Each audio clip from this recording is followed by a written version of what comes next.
I wondered what I would find. What was he doing up here?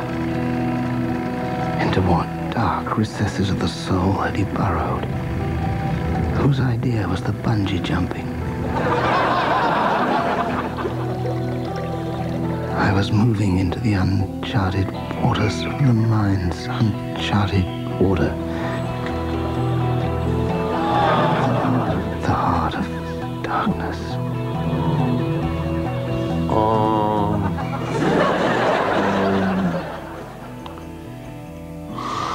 Who sent you? Why have you come here?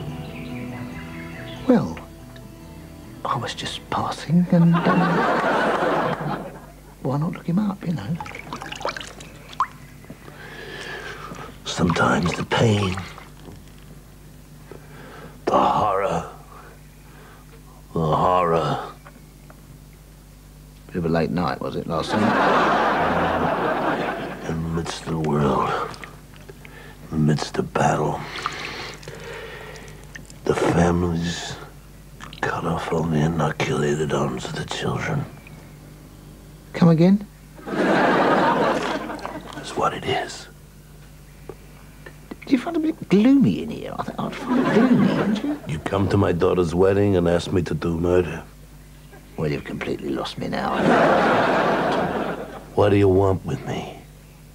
Well, now, according to our records, you've been claiming state benefit for the last 3 years. Just put the light on.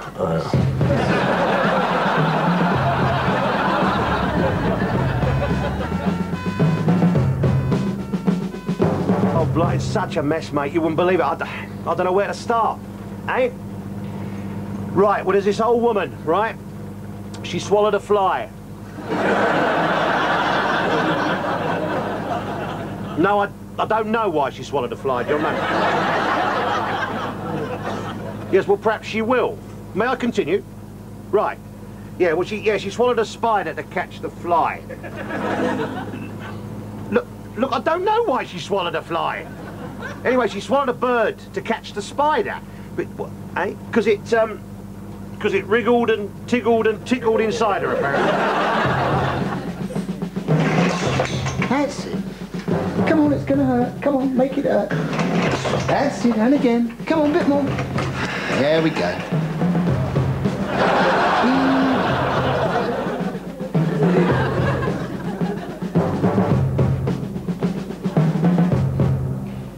Well, thank you, Constable. Hello, Father. Okay. Down to him. I've had a word with the Chief Inspector. What did he say? I'm afraid it sounds like a jail sentence. Oh, God, bloody hell. I suppose it's the drugs, is it? Yes, it's, yes, drugs, yeah. I can't believe it. Father, I've been arrested 47 times. You've made your bed. Well, if you've done that, it'll be a miracle, I should say. I'm afraid it's out of my hands. What do you mean? Well, the trustees of the estate have decided officially that you're too stoned to succeed to the title. Oh, Christ. You cannot be the 17th Duke of Basildon and shoot up on a regular basis. That's really rich, isn't it, coming in this family? I mean, God, what about my grandfather? Your grandfather was an alcoholic and a fornicator and quite possibly a practicing vampire. But even he would have drawn the line at handing over 90,000 acres of prime arable land to a Rastafarian in a second-hand Mercedes. You were never ever there for me, were you? You were never actually there. You were always away in San Moritz playing polo. You were never there, never there. You were always with some bloody actress on the Mediterranean on a bloody yacht. You never touched me, you never held me. When I was a baby, did you ever change my nappy? You don't understand, you see. It was a different time, a different age. A man of my social class and standing, we just didn't wipe bottoms. Even our own, if we could possibly help it. Well, come on, what did you actually ever do for me? Now, your mother and I scrimped and saved. You're the 10th richest man in England, Father. We gave you the best education that money could buy. Look at your brother Jamie. Oh, God, here we go. Your brother Jamie got an O-level. Yes, don't I bloody know it? Look, Father. Well, you know what they say? Anyone who's been to Eton can survive the prison system. Yes. I just don't think they meant that everyone who'd been to Eton would have to survive the prison system. And this week it's Old Sock Week, all week on One, with a host of hosiery and foot-warming fun for all the family. On Monday, Flip and Flop, stars of SMTV's Screeching and Shouting show, pay tribute to the golden years of puppetry when socks were king. And hairy footwear ruled preschool fun. Back in the laundry basket from which you came. Oh, you would do that. On Tuesday, a comedy classic as Terry and June star in Toe's Company. June! And on Wednesday, new footage of Rudolf Nureyev reveals his debt to the humble foot gardener. Friday sees Flip and Flop join His Holiness the Pope for the celebration of the Feast of St. Michael's. And the Festival of Footwear Fun kicks off tonight with everything you ever wanted to know about Flip and Flop but couldn't be bothered to ask because they're crap. Join us for 7 whole days of bottom-drawer entertainment in Old Sock Week, all week on One. It's a teensy bit more complicated than that, mate, yeah. Because she swallowed a cat to catch the bird, swallowed a dog to catch the cat. Yeah, it's quite a capacity for an old lady.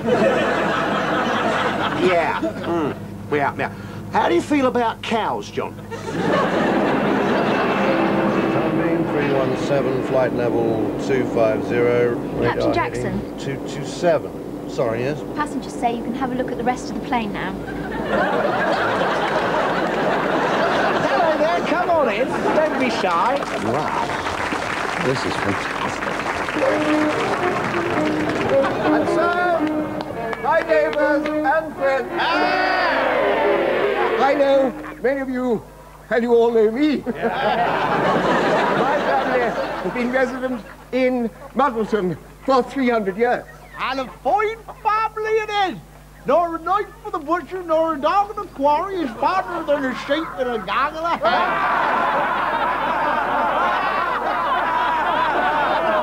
If I am returned to Parliament, there is not a man in this village who I will turn away if he comes to me with a problem. Ne'er a carrot in the byre, nor a turnip in the King's Regiment.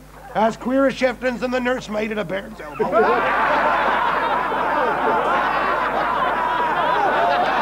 As they say here in Muddleton, the cows in the paddock are blessed with ne'er a dandelion for the Mayfair than is suitable for the abandoned wench. But that don't make any sense.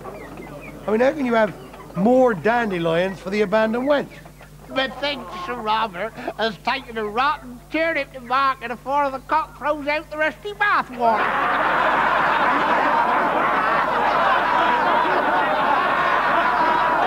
I am the fowl that has no trust in them, who's got half a barnacle's worth.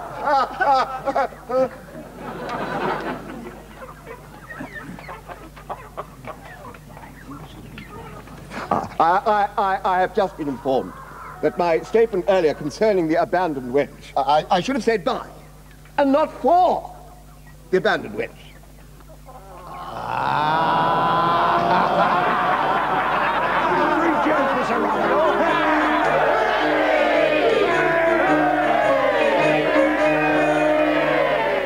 The chances of coming up on the football pools are estimated at 5.5 million to 1. Chances of winning the national lottery are 9,300,000 to 1. The chances of being stabbed to death in your own home and in your abdomen by the blunt end of an ornamental penguin that's smashed through your window after being jettisoned from a crashing removal van are 77,480,000 to 1. The chances of all three happening to the same man on the same day are so fantastic, they're impossible to calculate. Try telling that to Mr. Bob Lockhart of 46 The Rise. You know my eldest, Cheryl? Cheryl? Cheryl, you know her. Oh, come on, she's short for her age. About 4'2". 25 stone. She got a blue Mohican haircut. She got one of them spider's webs tattooed all over the front of her face. Oh, I think I know which one you mean, yeah. Cheryl, yeah. Have you noticed anything odd about her? What, apart from the ring through her nose, you mean? I knew it. I told her it sticks out a mile, that ring. No, look. She disfigured herself, hasn't she, with that ruddy ring right through her, that stud up there. I think you're overreacting, to be honest. She's ruined her natural beauty. No, you're overreacting, mate, to be honest with you. Normally, I wouldn't even have noticed it, you know, but it's your door knocker, isn't it? That's right, yeah. Nobody comes to call no more. Well, no, the thing is, you don't have to worry about it. It's all the rage now, you know, the little rings. Because, well, I mean, like, Madonna started it, didn't she? She did, yeah. Madonna had a little ring put through her navel. Yeah, before that, she only had a little ball of fluff. That's right, yeah. Like, I mean, Kylie Minogue, she's got a little sort of, like, hula hoop, you know, through her, yeah, down there. Yeah. And, of course, our own dear Thora Hird. She's got a ring through her navel, has she, Thora? No, Thora Hird, she went the whole hog, mate. Did she? She had a whole metal hip put in. Oh, yeah. It's a game, and she's up for it, Walking on the wild side, mate. Yeah, I tell you. No, I mean, actually, to be honest with you, I've got a couple of rings through the old... through the old armpits? No, through me nips, through the nipples, you know. Oh, yeah. Your nipples? Yeah, I have, yeah. Dear me, God.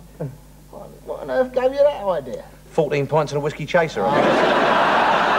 No, actually, to be honest, it's all to do with sexual enhancement. Is it? Because you put them on your erogenous zones. You know, no, it's you know, nipples. Yeah, on your nipples. Yeah, so and it heightens my sexual enjoyment. Does it? And of course, I haven't lost my keys in months. No,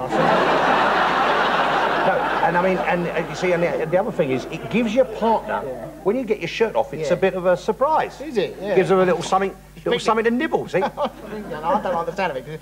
Firstly, I can't stand to find a sixpence in my Christmas pudding, you know.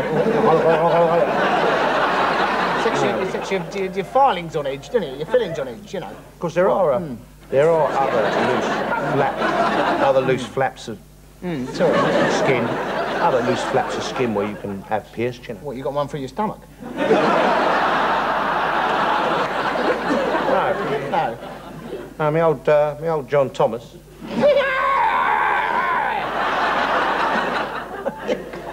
I've got a little hole in the end of my knob, yeah. Yeah, we've all got one of those, haven't we? Not with a heart-shaped stud in it, though. I see. Where'd you get one of those? At a pawn shop? No, I got a new one. Oh, I see, yeah. You know, and I just went down to the piercing parlour. Oh, I see, yeah. Pins and needles. Oh, yeah. It's in the High Street next to the Halal Butchers, you know.